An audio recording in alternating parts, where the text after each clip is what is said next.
जोहार दोस्तों, आपके अपने YouTube चैनल एसके क्लासेस में आपका स्वागत है। जैसा कि पिछले क्लास में हम लोग पढ़े थे कि झारखंड में कौन कौन सा जलप्रपात है और उसका लोकेशन कहाँ कहाँ पे है। आज का जो लेक्चर होने वाला है या क्लास होने वाला है वो झारखंड में कहाँ कौन कौन सा गर्म जलकुंड है और इसका लोकेशन कहाँ कहाँ पे। तो आप लोगों को एक स्क्रीन में दिख रहा होगा कि एक झारखंड का मैप है और वहाँ पे डिस्ट्रिक्ट का लोकेशन है और उसी स्थान पे गर्म जलकुंड को दर्शाया गया है। तो आइए हम लोग देखते हैं कि कौन सा गर्म जलकुंड कहाँ पे स्थित है। ठीक है, तो देखिए सबसे पहले आते हैं हम लोग चतरा में। ठीक है, चतरा में जो है सो दुआरी गर्म जलकुंड है। ठीक है, और ये लातेहार में है ताता पानी गर्म जलकुंड। ठीक, हजारीबाग में है टाइगर गर्म जलकुंड, हरहद गर्म जलकुंड और एक कावा गर्म जलकुंड।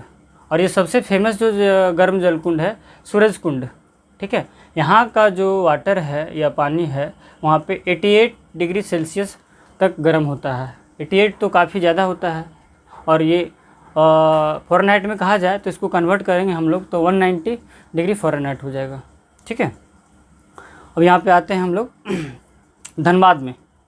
धनबाद में दो खास करके मुख्य रूप से दो गर्म जलकुंड है, तेतुलिया गर्म जलकुंड और चरक खुद्र। ठीक है, आते हैं अब यहाँ पे हम पाकुड़ में भी ये गर्म जलकुंड है, शिवपुर सोता गर्म जलकुंड। ठीक है, और लाइलाउद गर्म जलकुंड, लाइलाउदह जो है गर्म जलकुंड और बारामसिया गर्म जलकुंड। ठीक है, सबसे ज़्यादा गर्म जलकुंड जो है सो दुमका में है। देखिए यहाँ बहुत सारा गर्म जलकुंड है, मतलब हॉट स्प्रिंग है। देखिए ततलई हॉट स्प्रिंग, तपात पानी। ठीक है, देखिए अंतर यहाँ पे ध्यान देना है कि लातेहार में भी एक हॉट स्प्रिंग है जिसका नाम है ताता पानी। ठीक है, और दुमका में जो है तपात पानी। दोनों मिलता जुलता वर्ड है, यहाँ पे कंफ्यूज नहीं करना है कि लातेहार में है ताता पानी और दुमका में तपात पानी। ठीक है, दुमका में एक और गर्म जलकुंड है या हॉट स्प्रिंग है झरिया पानी और रानी बहल हॉट स्प्रिंग, झुमका हॉट स्प्रिंग। ठीक है, 12 झरना हॉट स्प्रिंग। ठीक है, और नूनबिल हॉट स्प्रिंग। ठीक है, तो ये मेरा हुआ झारखंड का मुख्य रूप से जितना भी हॉट स्प्रिंग है वो हम एक मैप के थ्रू और एक डिस्ट्रिक्ट का लोकेशन के थ्रू यहाँ पे समझाने की कोशिश किए हैं। और आते हैं हम इसके बाद का जो लेक्चर हम लोग पढ़ने वाले हैं वो झारखंड की बहुउद्देशीय नदी घाटी परियोजना। तो आइए हम लोग समझते हैं कि ये है क्या। ठीक है, तो देखिए वैसी परियोजना जो नदियों पर बांध बनाकर एक से अधिक उद्देश्य की प्राप्ति की दृष्टि से निर्मित की जाती है।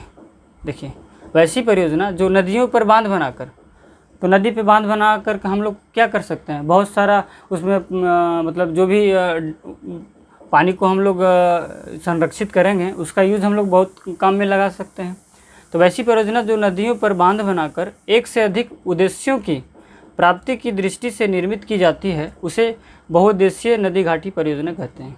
ठीक है, बहुउद्देश्य का मतलब हुआ कि एक से ज़्यादा उद्देश्य। ठीक है, इसके जो मुख्य उद्देश्य हैं वो क्या क्या हैं यहाँ पे हम लोग समझने की कोशिश करते हैं। देखिए सबसे पहला उद्देश्य तो होगा कि यदि हम लोग बांध बनाकर पानी को रोक लेंगे तो बाढ़ की जो स्थिति होगी उसमें हम बहुत हद तक नियंत्रण कर सकते हैं। जैसे देखिए पहला बाढ़ नियंत्रण या अकाल से मुक्ति।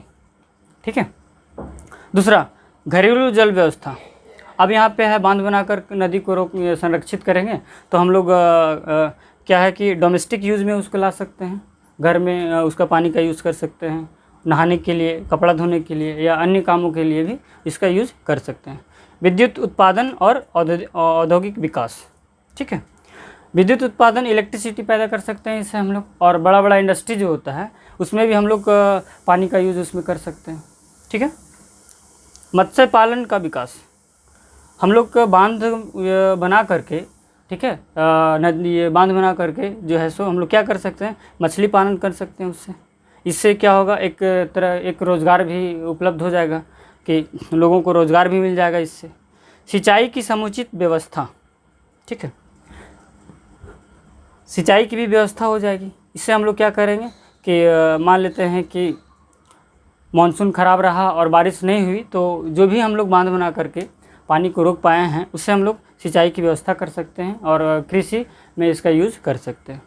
पर्यटन के रूप में विकास व विस्तार, ठीक है, इसको हम लोग पर्यटन के रूप में भी यूज़ कर सकते हैं। ठीक है, यहाँ पे लोग घूमने के लिए भी आ सकता है, इस रूप में भी इसका विकास कर सकते हैं। वृक्षारोपण सेंस कि यहाँ पे हम लोग जब ये जो भी पानी रोक पाए हैं उससे हम लोग बहुत सारा वृक्ष लगा सकते हैं, पेड़ पौधा उसे हम लोग लगा सकते हैं। मृदा अपर्दन कहने का मतलब है कि मान लीजिए कि बारिश होने के बाद क्या है कि हम पानी को हम रोक नहीं पाए हैं और पानी जो है कि बह रहा है, उससे क्या होगा कि जो भी मिट्टी का ऊपरी भाग है या मिट्टी का ऊपरी परत है वो पानी के साथ बह जाएगा और जो भी मेरा मृदा का जो फर्टिलिटी है, उपजाऊ है, वो भी हट जाएगा। ठीक है, तो मृदा अपर्दन में कमी, तो मृदा का जो अपर्दन होगा उसमें कमी ला सकते हैं, वह वन का विस्तार कर सकते हैं और हम लोग पेड़ मतलब पौधा का प्लांटेशन करके या वृक्ष का प्लांटेशन करके उसका हम लोग विकास या विस्तार कर सकते हैं और ज़्यादा में फैला सकते हैं। देखिए, भूमि का वैज्ञानिक उपयोग, ठीक है, इसके थ्रू भी हम लोग भूमि का एक मॉडर्न टेक्नोलॉजी का यूज़ करके हम लोग उसका यूज़ कर सकते हैं। तो हम लोग आज का जो क्लास था, लेक्चर था, वो हॉट स्प्रिंग या गर्म जलकुंड के बारे में था और ख़ास करके हम लोग आज बहुउद्देशीय नदी घाटी परियोजना क्या है और इसका उद्देश्य क्या है इसको हम लोग समझने की कोशिश किए हैं। नेक्स्ट क्लास में क्या होगा कि झारखंड में जितनी भी बहुउद्देशीय नदी घाटी परियोजना है उसके बारे में बारी बारी से हम लोग डिस्कस करेंगे और उसको समझने का प्रयास करेंगे। ये इससे एक क्वेश्चन फिक्स होता है, इससे भी एक क्वेश्चन फिक्स होता है और पिछले क्लास में जो हम लोग बताए थे कि ये वाटरफॉल है उससे भी एक क्वेश्चन फिक्स होता है। तो आप लोग इसका स्क्रीनशॉट भी ले सकते हैं एक बार। ठीक है, यदि वीडियो अच्छा लगे तो लाइक करें, सब्सक्राइब करें और साथ साथ कमेंट भी करें और लोगों के साथ शेयर भी करें। ठीक है, जय हिंद, जय भारत, थैंक यू।